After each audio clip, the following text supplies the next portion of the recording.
Hello বন্ধুরা, আজকে আমি তোমাদের আরও একটা নতুন গল্প শোনাবো, যার নাম ভালো কাজের পুরস্কার। কোনো এক শহরে বাবলু নামের একটি ছেলে থাকতো। সে পড়াশোনায় খুবই ভালো ছিল। সে নিজের শিক্ষিকার সব কথাকে খুব মন দিয়ে শুনতো আর সব সময় মনেও রেখে দিত। একদিন সব বাচ্চাদের শিক্ষিকা বললেন, বাচ্চারা, আমাদের সব সময় উচিত অসহায়দের সাহায্য করা। আর তোমরা যদি কখনো কাউকে অসহায় অবস্থায় দেখো, তার সাহায্য অবশ্যই করো। শিক্ষিকার এই কথাটিও বাবলু মনে রেখে দিল। একদিন যখন বাবলু স্কুল থেকে বাড়ি ফিরছিল, তখন সে দেখল একটা কুকুর রাস্তার পাশে বসে আছে আর কোনো আঘাতের কারণে তার পা থেকে রক্ত ঝরছে। কুকুরটাকে দেখে সে বলল, আরে, এই কুকুরটা এখানে কি করে এলো? এর মালিককেও এখানে কোথাও দেখছি না, আর এর তো আঘাতও লেগেছে। তখনই তার মনে পড়ে, শিক্ষিকা বলেছিলেন আমাদের সবসময় কোনো অসহায়কে সাহায্য করা উচিত। এই ভেবে বাবলু কুকুরটাকে তুলে নিয়ে নিজের বাড়ির উদ্দেশ্যে রওনা দিল। বাড়ি পৌঁছেই সে কুকুরটার ব্যাপারে নিজের মা বাবার কাছে বলল। মা, দেখো, এর পায়ে আঘাত লেগেছে। মনে হচ্ছে এর পা ভেঙে গেছে।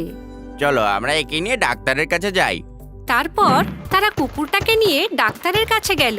ডাক্তার কুকুরটাকে ভালো করে দেখলেন আর পায়ে একটা শক্ত প্লাস্টার বেঁধে দিলেন। বাবলু, আমি ওর পায়ে একটা শক্ত প্লাস্টার বেঁধে দিলাম। এতে কিছুদিনের মধ্যেই ঠিক হয়ে যাবে আর আগের মতো দৌড়াতেও পারবে। কিন্তু যতদিন অবধি ও পুরোপুরি ঠিক না হচ্ছে, তোমার ওর দিকে ঠিক করে নজর রাখতে হবে। ঠিক আছে ডাক্তার কাকু, আমি ওর দিকে খুব মন দিয়ে নজর রাখবো। তারপর বাবলু সব সময় কুকুরটার সাথেই থাকতে লাগলো। স্কুল থেকে আসার পরেই সে কুকুরটার দিকে খুব নজর রাখত। তাকে জল খাওয়ানো, খাবার খাওয়ানো আর তার দেখাশোনা করা সবটাই তাকে খুব আনন্দ দিত। অনেক সময় কুকুরটার দিকে তাকিয়ে বাবলু মনে মনে ভাবতো, যদি এই কুকুরটা আমার হতো। কিন্তু সে জানতো একদিন এর আসল মালিক আসবে আর একে নিয়ে যাবে। বাবলুর যত্নে কুকুরটা কিছুদিনেই ঠিকও হয়ে গেল, তার প্লাস্টারও খুলে গেল আর সে খেলতেও শুরু করলো বাবলুর সাথে। এরপর যতদিন এগোতে থাকে, বাবলু আর কুকুরের বন্ধুত্ব বাড়তে থাকে।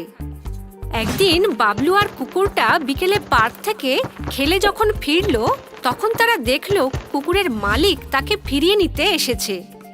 হ্যালো টমি। কুকুর তার মালিককে দেখে খুব খুশি হয়।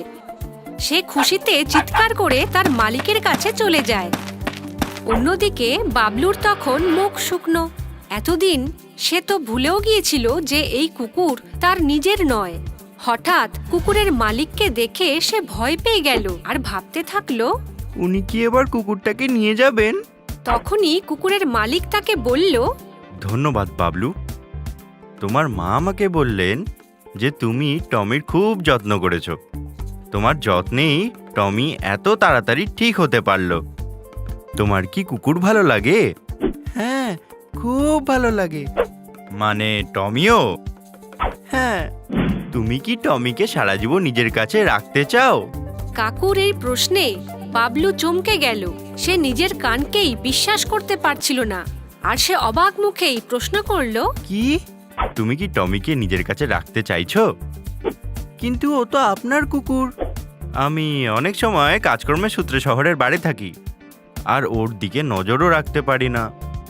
এবারই যেমন ও কখন ঘর থেকে বেরিয়ে গেল আর অকারণে আঘাতও পেল। আর তাছাড়াও খেলাধুলো করতে ওর তোমার মতো ছোট বন্ধুই বেশি দরকার। তো ওকে নিজের ভালো কাজের পুরস্কারই ভেবে নাও। ভালো কাজের পুরস্কার? তুমি কোনো স্বার্থ ছাড়াই রাস্তায় পড়ে থাকা একটা কুকুরের সাহায্য করেছো। এটা তোমার বিনা স্বার্থে করে থাকা কাজ করার পুরস্কার। এই শুনেই বাবলুর চোখ ফেটে আনন্দের কান্না চলে এলো। কাকুর কথা শুনে সেদিন বাবলু নিঃস্বার্থভাবে কাজ করার গুরুত্ব বুঝতে পারল। সে মনে মনে ঠিক করলো সে সব সময় অসহায়দেরকে নিঃস্বার্থভাবে সাহায্য করবে। তাহলে বন্ধুরা, এই গল্প থেকে আমরা এই শিক্ষা পাই যে আমাদের নিঃস্বার্থভাবে কাজ করা উচিত, কারণ কোথাও না কোথাও ভালো কাজের পুরস্কার আমরা পাবই। যদি আমাদের ভিডিওটি আপনার ভালো লেগে থাকে, তাহলে এটিকে লাইক করুন, চ্যানেল সাবস্ক্রাইব করুন এবং আমাদের কার্টুন শোজ সবার প্রথমে দেখার জন্য বেল আইকন প্রেস করতে ভুলবেন না।